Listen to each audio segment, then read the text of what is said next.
Hi friends, നമ്മൾ കുറേ നാളുകൾക്ക് ശേഷം പുതിയ ഒരു ഇംഗ്ലീഷ് ടോപ്പിക്കുമായിട്ട് കടന്നു വരികയാണ്. പുതിയ ലാസ്റ്റ് ഗ്രേഡ് എക്സാം എഴുതുന്നവർക്കും സെക്രട്ടേറിയറ്റ് അസിസ്റ്റൻ്റ് പരീക്ഷ വരുന്ന കാലയളവിൽ എഴുതുന്നവർക്കും പ്രയോജനപ്പെടാൻ വേണ്ടിയാണ് ഈ ടോപ്പിക്ക് നമ്മൾ എടുക്കുന്നത്. സബ്ജക്റ്റ് വെർബ് എഗ്രിമെൻ്റ് ആണ്. ആ ടോപ്പിക്കിൽ കുറച്ച് കാര്യങ്ങൾ നമ്മൾ ഡിസ്കസ് ചെയ്യും.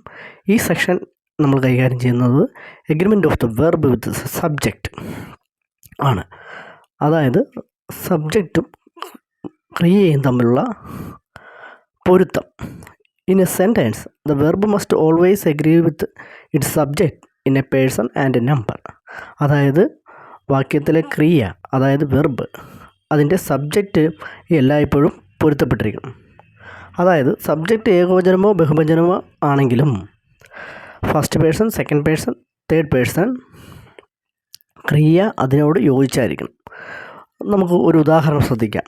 I love him, we love him, you love him, he loves him, she loves him, it loves him, they love him.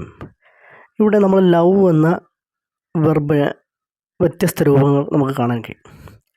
ഇവിടെ ഐ ഏകവചനമാണെങ്കിലും യു ഏകവചനമോ ബഹുവചനമോ ആണെങ്കിലും ലവ് എന്ന് മാത്രമേ ഉപയോഗിക്കുന്നുള്ളൂ. അതേസമയം ഹി, ഷീ, ഇറ്റ് എന്നിവ ഏകവചനമാകിയാൽ ലവ്സ് എന്നാണ് നമ്മൾ ഇവിടെ വെർബ് ലവിനെ സൂചിപ്പിക്കുന്നത്. ദേ ബഹുവചനമാണെങ്കിൽ ലവ് എന്ന് ഉപയോഗിക്കുന്നു.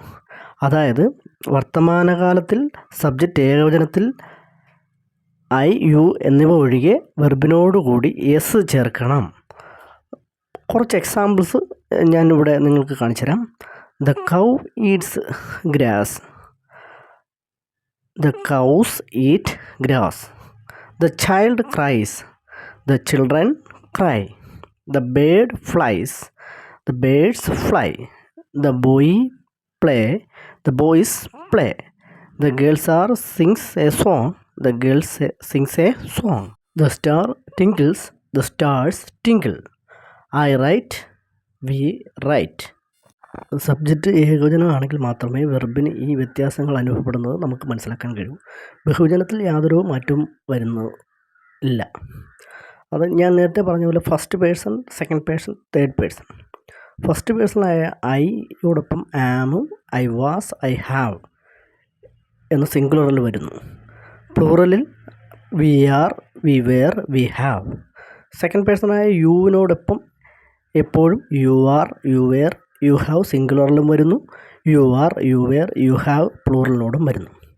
തേർഡ് പേഴ്സണായ ഹി, ഷീ, ഇറ്റിനോടൊപ്പം he is, he was, he has, she is, she was, she has, it is, it was, it has എന്ന് സിംഗുലറിൽ വരുന്നു. പ്ലൂറൽ വരുമ്പോൾ they are, they were, they have എന്ന് വരുന്നു. നമുക്ക് ഈ സബ്ജക്റ്റ് വെർബിലെ ഇനിയും ഒരുപാട് സെക്ഷൻസ് കൈകാര്യം ചെയ്യുന്നുണ്ട്. ഈ സെക്ഷൻ ഞാനിവിടെ സ്റ്റോപ്പ് ചെയ്യുകയാണ്. എന്തെങ്കിലും കമൻറ്റ് ചെയ്യാവുന്നവർക്ക് കമൻറ്റ് ചെയ്യാം, മനസ്സിലാകാത്തവർക്ക് റിപ്ലൈ തരാം. ഞാനതിൽ കുറച്ചുകൂടെ എലാബറേറ്റ് ചെയ്ത് പറഞ്ഞു തരാം.